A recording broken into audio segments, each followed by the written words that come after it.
Our final inductee into the 2019 Athletic Hall of Fame is Mick Reardon. Mick is a member of the 1981 class after spending 4 years on the men's soccer team from 1977 to 81. Mick earned first team all-conference honors from the VID all 4 years during his playing career, helping lead the squad to conference championships in 77, 78, and 1980. Also, the VID MVP in 1980, Mick helped the Senators to national prominence with a pair of third-place finishes in the NAI National Championship during 1977 and 1980. A two-time All-American, team captain from the Senators in 1979 and 80, Mick earned NAI first-team All-Tournament accolades in 80.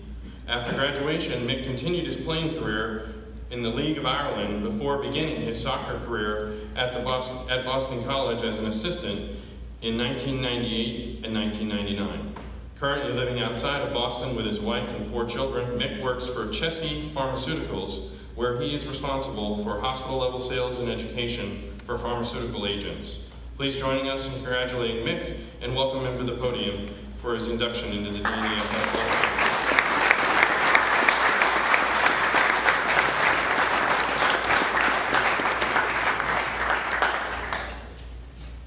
President Wood, Jamie Joss, Athletic Hall of Fame members, my fellow inductees, and my fellow friends of DNA.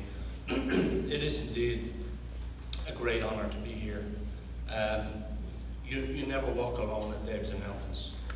There's a team of people behind us that pushed us on, and it is such a great, humbling honour to be here when you, especially in the soccer family. For me to get in with people like Scotty Smith, Niels, Fred, Schmaltz, obviously Bill Nuttall, and you've got Hank Steinbrecher. These are magnificent people who gave their life to soccer in many ways. I dabbled a little bit. I obviously played well, and I coached, and I still coach, but I only did it full time for a very short time, whereas other people gave their life and really made a path for United States soccer, and they were magnificent. So, how does a guy from Ireland, 3,500 miles away, end up in West Virginia? Well, I was playing for the Irish under-18 national team. I first played for them at 16 years of age, and I played for a couple of years, and I had in my mind that maybe in education, if I could get a scholarship, might be a better route, because as Scotty Smith and many people know, the professional game was a hard game back then. You apprenticed, you went over, and a lot of people didn't quite make it. So I had opportunities to go to England, but Mickey Whelan, the Hall of Fame member in Dublin, met my mother and father, and my dad was missing from this meeting one night, and he said, where's John tonight? And she says, oh, he's at Dalymount watching my son play in an international for Ireland. He goes, oh, does he want to go to England? He says, no, well, he's thinking about it, but he's talking about a scholarship. Mickey Whelan says, I'll be able to help him with that. Mickey Whelan picked up the phone to Fred Schmaltz. Fred thought, Jesus, I don't know that I want another Irishman over. As he told me last night. But fortunately, before long, the paperwork arrived in the mail. I started signing. I was very, very proud to come to West Virginia. And today, I consider myself West Virginian. My first night's sleep in America was in Elkins, West Virginia. I woke up sweating like a big dog. I'd never seen an air conditioner before, so I looked at this thing in the corner and thought, I don't need to turn the heat on.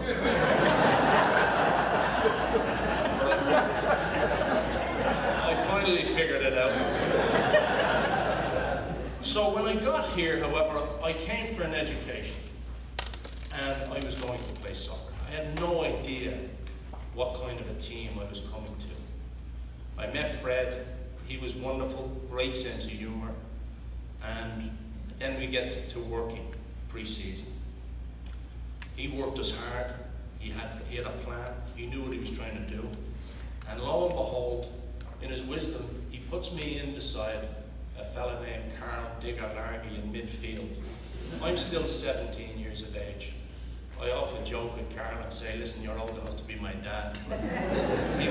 He was an absolutely mercurial, sublime player to play beside, and I was like a sponge in those days.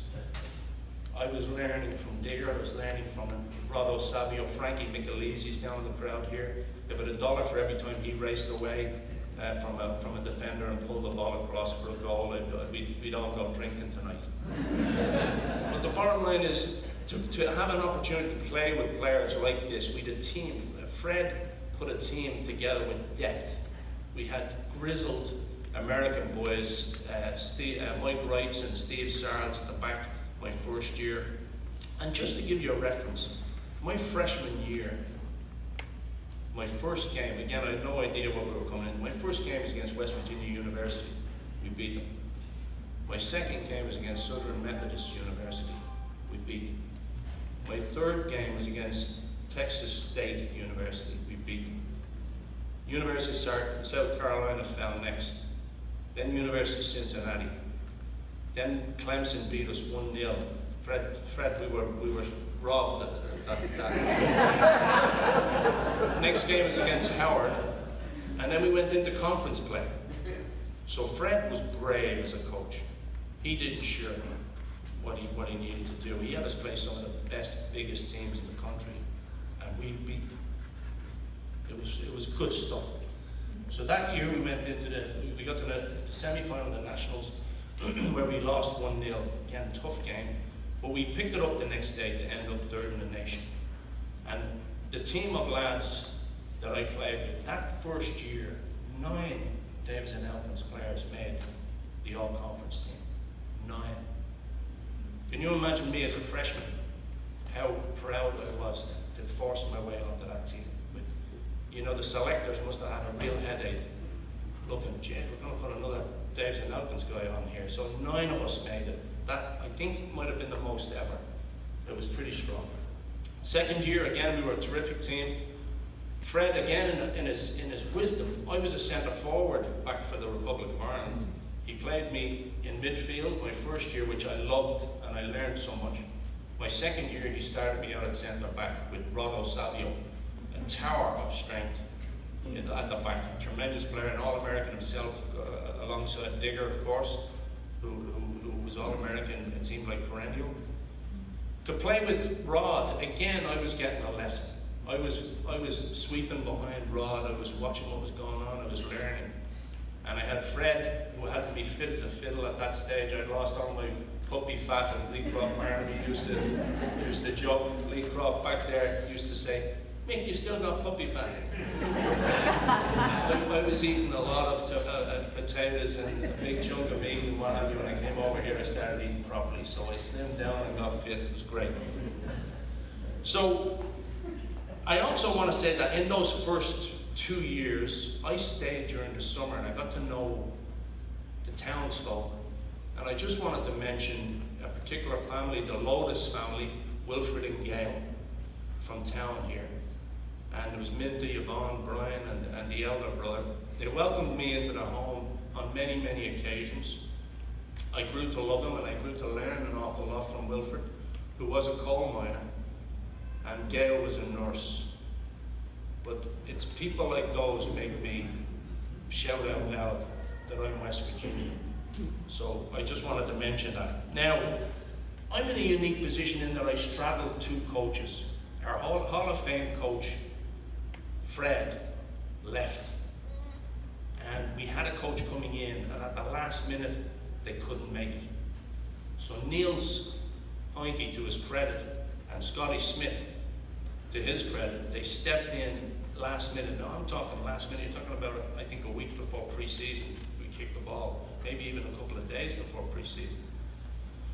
So Niels did a great job here with us. We lost a lot of quality, however, that year when Fred left. We lost Fred, we lost Digger, we lost Rod, we lost Frankie Michelizzi, we lost Peter Corday. These were all conference top players and all Americans in Digger and Rod's case. Niels did a great job in pulling that team together, and we we did really well in the conference that year, but we needed goals. And that year, I have to mention Les Swan, my fellow Irishman. Les Swan had come over from Ireland my sophomore year. Les was all conference 4 years in a row. He had the sweetest left foot that I think Davis and Elkins ever saw. And Les scored 8 goals that year. He was a top scorer. Glenn Davis, who was a fellow Hall of Fame inductee last year, was tremendous with 5 goals.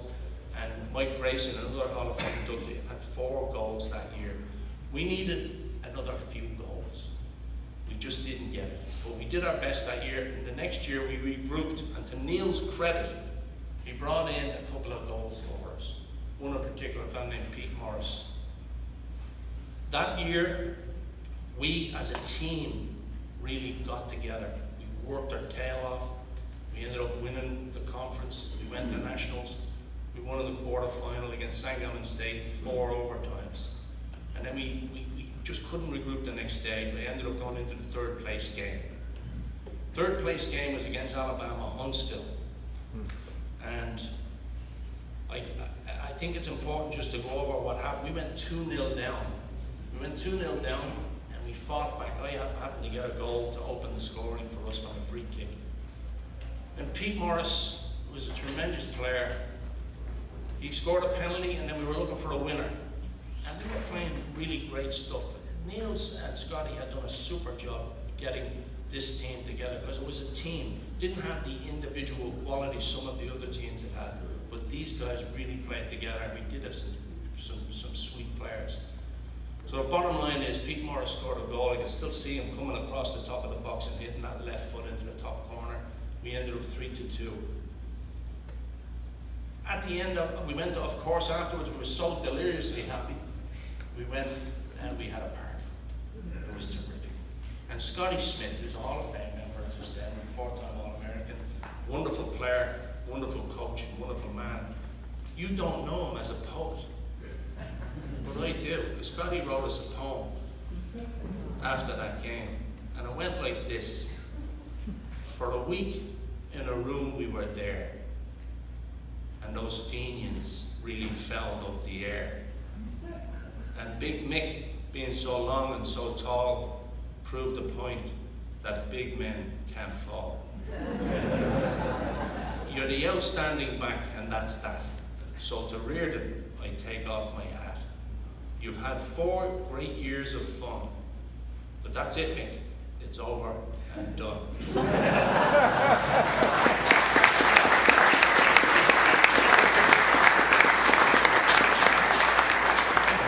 After all these years, somehow, I was able to remember that Scotty Smith. So well done. That was tremendous. So, just in closing up here, and I'm sorry for going so long, West Virginia for me has meant so much. You know, I coached through the years. I spoke about Dick Alargy, Rod Savio, Scotty Smith, Niels, Fred Schmalz. I brought their names up so many times. Les Swan, of course. I brought their names up so many times. I was so proud to be involved here, and I was so grateful to get some honors that, you know, you're not really expecting, but you get. This, to be inducted into the Hall of Fame for me, is a real highlight. And knowing, you know, I've explained to people who Davis and Elkins was many, many times, being up in Boston, what have you, but you have so many top-class people and top-class athletes in this Hall of Fame that it's mind-boggling out there. People just don't understand. Davis and Elkins was the little college that could. We feared nobody. We took on all the Goliaths, and we took them down most often. So I'm very proud to call myself a West Virginian. My wife knows that this is so. I'm very thankful that my wife stuck with me all these years when I did dabble in soccer here and there. My kids are still playing, and you know that as a Hall of Fame member, several years ago I figured out, you know what, it's all about my kids. I'm trying to help them now. I'm trying to help other players become players, and it's really gratifying to have a standard that Davis and Elkins gave me with which to judge and push people as best we can in the nicest way. I had great coaches. I am grateful to you all. Thank you very much. You never walk alone at Dave's and Elkins.